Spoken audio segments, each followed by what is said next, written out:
खबरों की शुरुआत करते हैं शहर की बड़ी खबर से। वैसे आज शहर में बहुत ज्यादा बड़ी बड़ी खबरें हैं, मगर उस बीच कोरोना संक्रमण के आंकड़े कितने हैं उस पर पहले नजर डालते हैं। वडोदरा में आज शनिवार को नए 107 कोरोना केस सामने आए हैं, जिसके बाद अब शहर में कोरोना केस की संख्या, कोरोना संक्रमितों की संख्या 6218 हो गई है। उसके सामने रिकवरी रेट काफी अच्छा है। पिछले कई दिनों से शहर में लगातार 100 से ज्यादा कोरोना पॉजिटिव केस दर्ज हो रहे हैं। वडोदरा महानगर पालिका के स्वास्थ्य विभाग द्वारा आज जारी किए गए मेडिकल बुलेटिन में 107 कोरोना के नए केस की पुष्टि हुई, जिसके बाद अब शहर में कोरोना संक्रमितों की संख्या 6218 हो गई। स्वास्थ्य विभाग द्वारा 24 घंटों में 1119 लोगों के सैंपल लिए गए, जिसमें से 1012 नेगेटिव और 107 सैंपल पॉजिटिव आए हैं। डेथ ऑडिट कमेटी ने एक और मरीज की मौत घोषित की है। शहर में अब आधिकारिक रूप से 118 संक्रमितों की कोरोना से मौत हुई है। 1156 मरीज फिलहाल शहर के विभिन्न अस्पतालों में इलाज ले रहे हैं, जिसमें से 952 स्टेबल हैं, 153 संक्रमित ऑक्सीजन पर है, 51 मरीज वेंटिलेटर पर हैं, 74 संक्रमित आज रिकवर हुए हैं, जिसके साथ कोरोना से स्वस्थ होने वालों की संख्या 4944 हो गई है। आजवा सरोवर का जलस्तर 211.70 और विश्वामित्री का जलस्तर शाम 6 बजे तक 23.50 फीट पर पहुंच गया। वडोदरा शहर में पिछले 4 दिनों से लगातार बारिश हो रही है और ऊपरी इलाकों में भी भारी बरसात के चलते आजवा सरोवर का जलस्तर आज 211.70 फीट पर पहुंच गया है। आजवा सरोवर से पानी ओवरफ्लो होकर विश्वामित्री पहुंचा, जिससे विश्वामित्री नदी भी 23-24 फीट पर दर्ज की गई। लेकिन अब आजवा सरोवर का लेवल 212 फीट पर तय कर दिया गया है। ओवरफ्लो बंद हुआ है, जिसके चलते विश्वामित्री का जलस्तर घटने की संभावना जताई जा रही है और अगर ऊपरी इलाकों में बारिश नहीं होती है तो ये जलस्तर लगातार कम होगा। लेकिन अगर बरसात जारी रही तो आजवा सरोवर का पानी फिर से विश्वामित्री में पहुंचेगा। आजवानी सपाटी आज 211.70 पहुंची चुकी है और विश्वामित्री 23 फूटना लेवले है। त्यारे हवे पाणीनी जे चिंता हती ए दूर थई जाए अने नागरिकोने साथे साथे एक भय हतो के पूर आवशे, पण खरेखर आज 15મી ऑगस्टे सरकारना एक नीति नियम मुजब 212 लेवले सेट करवामां आवे छे। एटले 212 लेवल आज थई जता आज वरसादनो जे पाणीनो ओवरफ्लो तो ते पण बंध थई जवा पाम्यो छे अने जेना कारणे पूરની परिस्थिति हवे टળી छे। અત્યારે હાલમાં જે ફ્લો જે આપ જોઈ રહ્યા છો માત્ર દરવાજા બંધ કરી દેવામાં આવ્યા છે, થોડું પણ પાણી બહાર દરવાજામાંથી નીકળતું નથી અને આ 212ના ફૂટે જે પાણી પહોંચશે ત્યારબાદ જે લેવલ વધશે એ લેવલ જ ઓવરફ્લો થશે અને વિશ્વામિત્રી ગેટ ઉપર પહોંચશે પ્રતાપપુરા ખાતે। પ્રતાપપુરામાંથી જે લેવલ બહાર આવશે એ ઓવરફ્લો થશે। ત્યારબાદ આજવા અને આસોજની વચ્ચે જે આવેલ જે ઉજેટી એ ઉજેટીના પાણી ત્યાંથી ઓવરફ્લો થશે અને ત્યારબાદ વિશ્વામિત્રીમાં એ પાણી આવે છે। આજે 15મી ઓગસ્ટ છે, 15મી ઓગસ્ટને લઈને સહેલાણીઓનો પણ ધસારો ભારે જોવા મળી રહ્યો છે। અહીંયા બાસા દરવાજા જોવા માટે આવ્યા હતા। પાછળનો નજારો એકદમ સરસ લાગે છે, પાણી ભરેલું સરોવર જેવું લાગે છે। જ્યારે ખુલશે ત્યારે વધારે જોવાની મજા આવશે। આવું સૌંદર્ય તો અમે આજે પહેલીવાર જોયું કે સરસ એવું પાણી ભરાયેલું છે, બાસઠ દરવાજા છે, બધા જોવા આવે છે, આનંદ માણે છે। ઓકે, શું કહેશો વડીલ તમે? ખૂબ આનંદ આવે છે, અહીં આગળ આવીને સારું લાગી રહ્યું છે। કેમેરામેન ભરત રાજપૂત સાથે હિરેન મોદી, VNM TV વડોદરા। एहतियात के भागरूप प्रशासन द्वारा नदी के तट पर रहने वाले लोगों को स्थानांतरित किया जा रहा है। लगातार बरस रही बारिश और विश्वामित्री का बढ़ता जलस्तर लोगों में भय फैला रहा है। खासकर समा इलाके में विश्वामित्री के नदी का भारी जल जमाव देखने मिलता है। ऐसे में समा सिद्धार्थ बंगलोज में रहने वाले लोगों ने अपने व्हीकल समा ब्रिज के किनारों पर सुरक्षित रूप से पार्क कर दिए हैं, जिससे ब्रिज के किनारों पर बड़ी संख्या में वाहनों की कतारें देखने मिल रही है। देश के प्रधानमंत्री नरेंद्र मोदी ने आज स्वतंत्रता दिवस पर लाल किले से ध्वजारोहण करते हुए देशवासियों को संबोधित किया। कोरोना काल के बीच आज पूरा देश 74वां स्वतंत्रता दिवस मना रहा है। इस बार लाल किले पर आयोजित होने वाला समारोह भी काफी अलग दिखा। लाल किले पर स्वतंत्रता दिवस का मुख्य समारोह कोरोना संक्रमण की वजह से सीमित रूप से आयोजित किया गया। लाल किले की प्राचीर से प्रधानमंत्री नरेंद्र मोदी ने तिरंगा लहराया। सुबह करीब 7:30 बजे प्रधानमंत्री मोदी ने राष्ट्रध्वज लहराकर तिरंगे को सलामी दी। इस बार इस कार्यक्रम में कोरोना प्रोटोकॉल का पूरी तरह से पालन किया गया। कोरोना को देखते हुए समारोह में बच्चों को शामिल नहीं किया गया। इस बार सेना के बैंड नहीं हुए, सिर्फ 100 से 200 अतिथि के बीच ही कार्यक्रम को संपन्न कराया गया।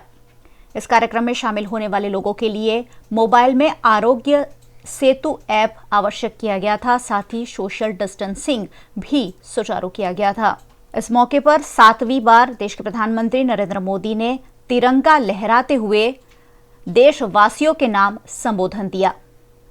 मेरे प्यारे देशवासियों, भारत ने दिखाया है कि पर्यावरण के साथ संतुलन रखते हुए भी तेज विकास संभव है। आज भारत वन वर्ल्ड, वन सन, वन ग्रिड के विजन के साथ पूरी दुनिया में तो खास करके सूर्य ऊर्जा के क्षेत्र में प्रेरित कर रहा है। रिन्यूएबल एनर्जी के उत्पादन के मामले में आज भारत दुनिया के 5 टॉप देशों में अपनी जगह बना चुका है। प्रदूषण के समाधान को लेकर भारत सजग भी है और भारत सक्रिय भी है। स्वच्छ भारत अभियान हो, धुआं मुक्त रसोई गैस की व्यवस्था हो, एलईडी बल्ब का अभियान हो, सीएनजी आधारित ट्रांसपोर्टेशन की व्यवस्था हो, इलेक्ट्रिक मोबिलिटी के लिए प्रयास हो, हम कोई कसर नहीं छोड़ रहे हैं। पेट्रोल से प्रदूषण को कम करने के लिए इथेनॉल उत्पादन उसको बढ़ाने पर और उसके इस्तेमाल पर बल दिया जा रहा है। 5 साल पहले हमारे देश के अंदर इथेनॉल की क्या स्थिति थी? 5 साल पहले हमारे देश में 40 करोड़ लीटर उत्पादन होता था।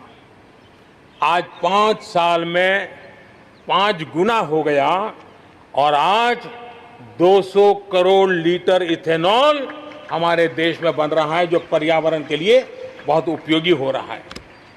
मेरे प्यारे देशवासियों, देश के 100 शहरों में, चुने हुए 100 शहरों में प्रदूषण कम करने के लिए हम एक होलिस्टिक अप्रोच के साथ, एक इंटीग्रेटेड अप्रोच के साथ, एक जन भागीदारी के साथ आधुनिक टेक्नोलॉजी का उपयोग भरपूर करते हुए हम उसे प्रदूषण कम करने की दिशा में एक मिशन मोड में काम करने वाले हैं। मेरे प्यारे देशवासियों, भारत इस बात को गर्व से कह सकता है, भारत उन बहुत कम देशों में से एक है जहां जंगलों का विस्तार हो रहा है। अपनी बायोडायवर्सिटी के संरक्षण और संवर्धन के लिए भारत पूरी तरह संवेदनशील है।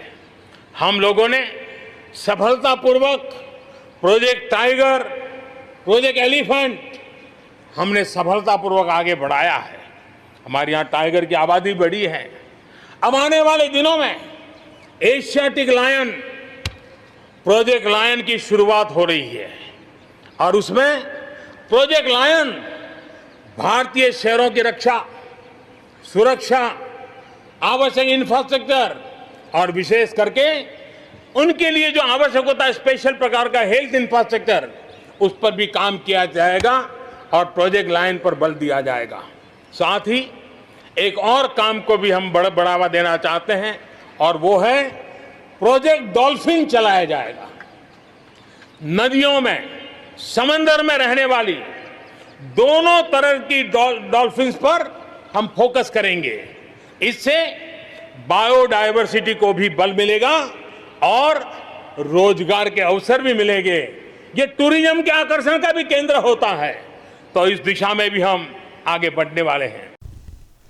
गुजरात राज्य के मुख्यमंत्री विजय रूपानी ने गांधीनगर में आयोजित राष्ट्रीय स्तरीय स्वतंत्रता समारोह में राष्ट्रध्वज लहराते हुए सरकारी उपलब्धियों की राज्य की जनता को जानकारी दी।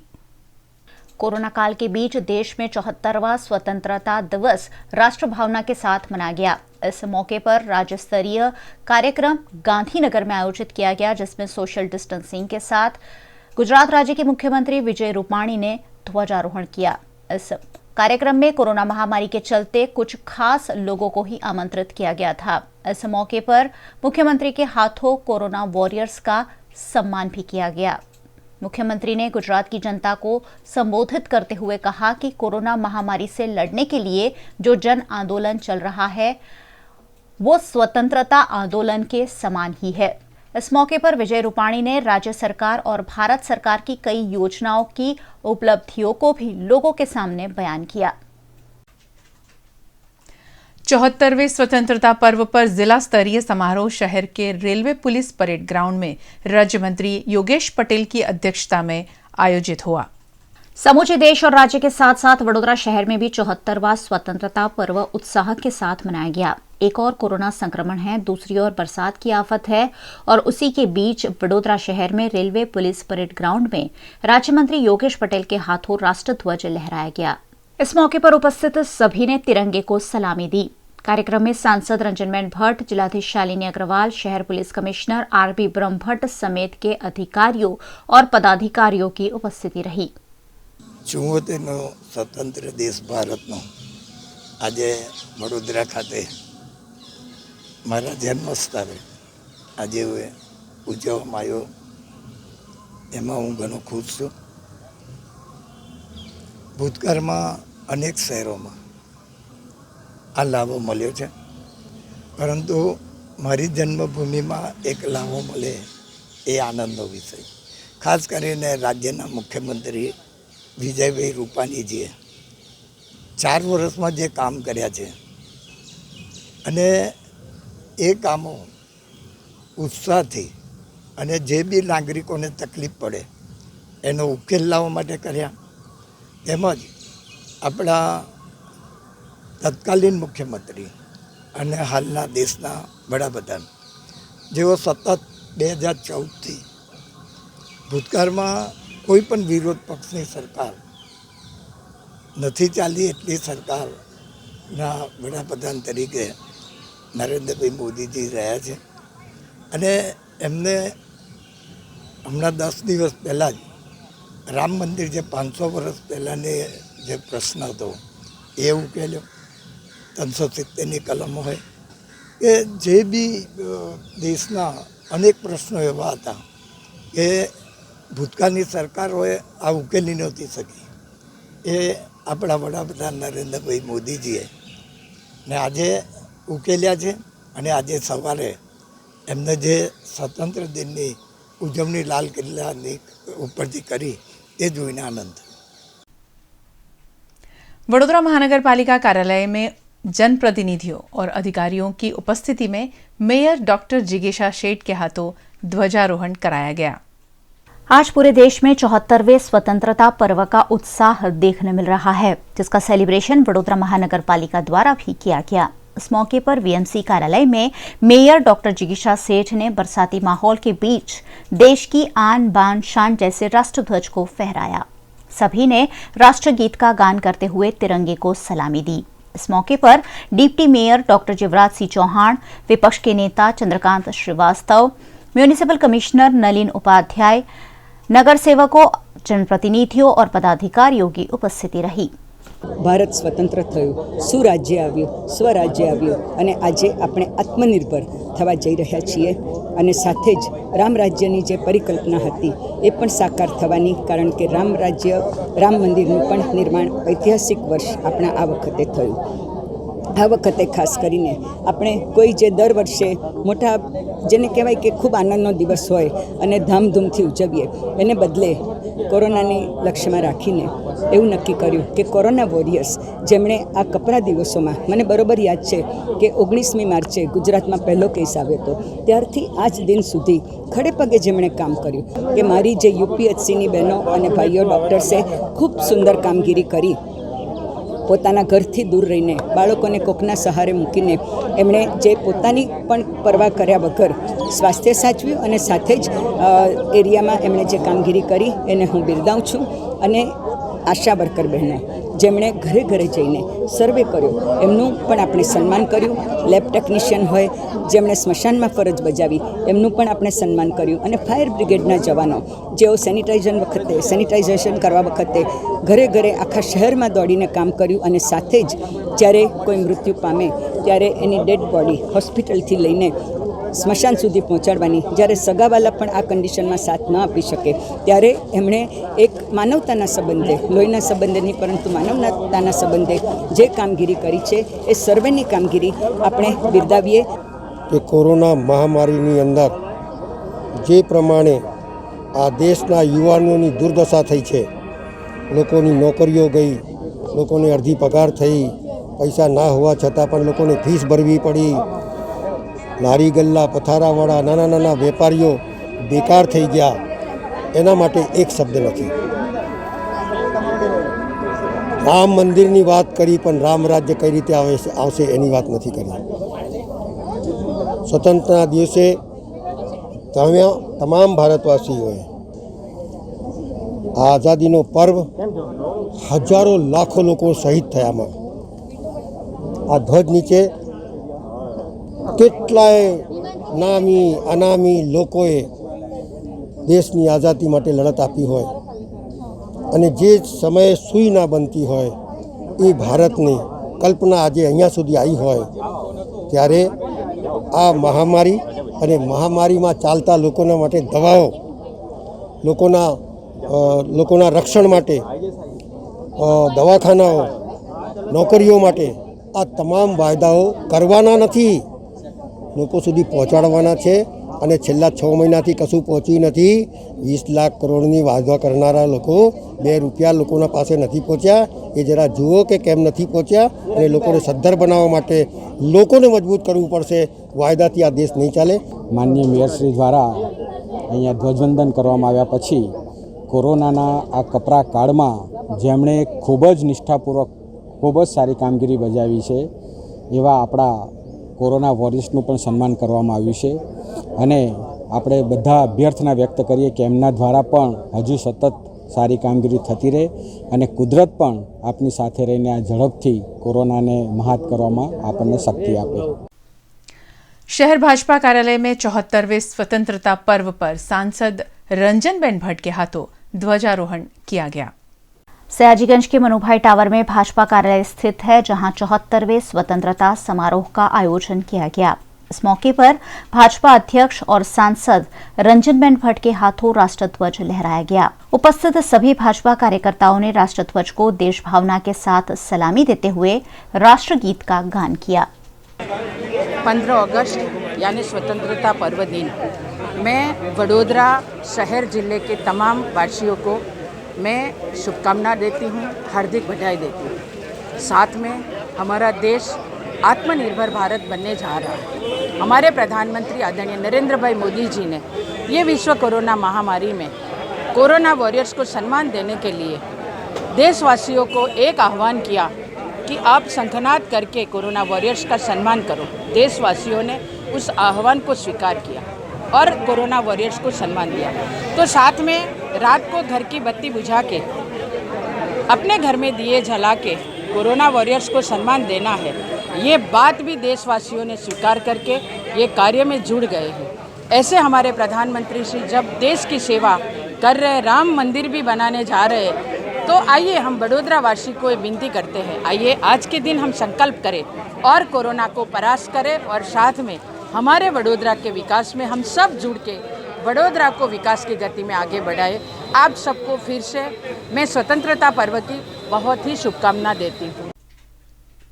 शहर कांग्रेस कमेटी ने कांग्रेस कार्यालय में 15 अगस्त के राष्ट्रीय पर्व पर तिरंगा लहराया.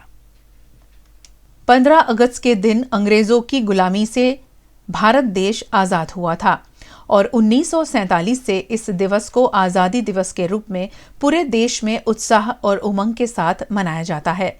इस वर्ष देश में कोरोना महामारी फैली हुई है, लेकिन उसके बावजूद देश भर में राष्ट्रीय पर्व का खूब उत्साह देखा गया. शहर कांग्रेस कमेटी ने डांडिया बाजार के कांग्रेस कार्यालय में 74वें स्वतंत्रता पर्व पर समारोह का आयोजन करते हुए ध्वजवंदन किया. इस मौके पर शहर कांग्रेस अध्यक्ष प्रशांत पटेल, नेता चंद्रकांत श्रीवास्तव और अन्य कांग्रेस के नगर सेवक और कार्यकर्ताओं की उपस्थिति रही। 1857 से जो आज़ादी की लड़त की एक मूवमेंट चली, वो मूवमेंट 1919 में जो जलियांवाला कांड हुआ, उसमें क्रांतिकारी सोच के साथ देश की जनता ने अंग्रेजों को देश से भगाओ, ऐसी एक मूवमेंट शुरू हुई। वो मूवमेंट में भगत सिंह, सुभाष चंद्र बोस की महत्व की भूमिका रही। लेकिन जब अंग्रेज को देश से निकालना था तो एक अहिंसक विचारधारा की ज़रूरत थी। वो महात्मा गांधी जी, जो जिनकी अहिंसक विचारधारा से सरदार वल्लभ भाई पटेल, नेहरू जी, मौलाना आज़ाद, ऐसे कई देश प्रेमियों ने एक मूवमेंट में साथ लड़के 1947 में देश को आज़ाद किया। आज बड़ौदा कांग्रेस परिवार तरफ से मेरे शहर की हर जनता को, हम मीडिया परिवार को 15 अगस्त की शुभकामना देता हूँ। लेकिन हमारी समस्या सिर्फ आज़ादी लेना नहीं था। हमारी बात ये थी, आज़ादी लेने के बाद देश में रहने वाला हर भारतीय एक धर्म में एकता रखे और एक होके देश को प्रगतिशील बनाए। आज देखिए, देश में 30% बालक ऐसे हैं जिन्होंने स्कूल नहीं देखी। आज तमाम राजकीय पक्षों की जवाबदारी होती है कि वो बच्चे भी पढ़े। देश को विकसित बनाना है तो शिक्षण स्तर को बढ़ाना पड़ेगा। ऐसी कई समस्या है। हम आज़ाद भारत में लोगों को न्याय देना पड़ेगा, उनका अधिकार देना पड़ेगा। आज का जो खुशी का माहौल है, सब देश के हर नौजवान, हर महिला, हम हर सीनियर लोग, आज खुशी का माहौल इसलिए कि आज के दिन देश आज़ाद हुआ था और आज के दिन देश के प्रथम प्रधानमंत्री जवाहरलाल नेहरू जी ने आज के दिन तिरंगा लहराया था। और आज जो खुशी का माहौल है, ये खुशी का माहौल देश में बरकरार रहे। पंचमहाल जिला में लगातार बरस रही बारिश के चलते पावागढ़ पर्वत और आसपास का इलाका इतना हरियाली से भर गया है, मानो कुदरत ने बिछाई है हरियाली की चद्दर। पंचमहाल जिला में हालोल, जांबूघोड़ा और पावागढ़ में पिछले कई दिनों से जमकर बारिश बरस रही है, जिसके चलते पूरे इलाके में हरियाली ही हरियाली देखी जा रही है। यहां का मनोहर वातावरण सैलानियों को काफी आकर्षित कर रहा है। शुक्रवार सुबह से ही बरस रही बारिश के चलते पर्वत से मांची की ओर आने वाली सीढ़ियों पर जलजमाव से रास्ता बंद हो गया है। वहीं यहां के प्रसिद्ध खूणिया महादेव के झरने का माहौल भी काफी खूबसूरत हो गया है। इस झरने में नहाना खतरे से खाली नहीं है, लेकिन फिर भी लोग इस झरने में जान को खतरे में डालकर भी नहा रहे हैं। ऐसे में प्रशासन द्वारा यहां नहाने पर रोक लगाया जाना आवश्यक है, वरना अप्रिय घटना भी घट सकती है।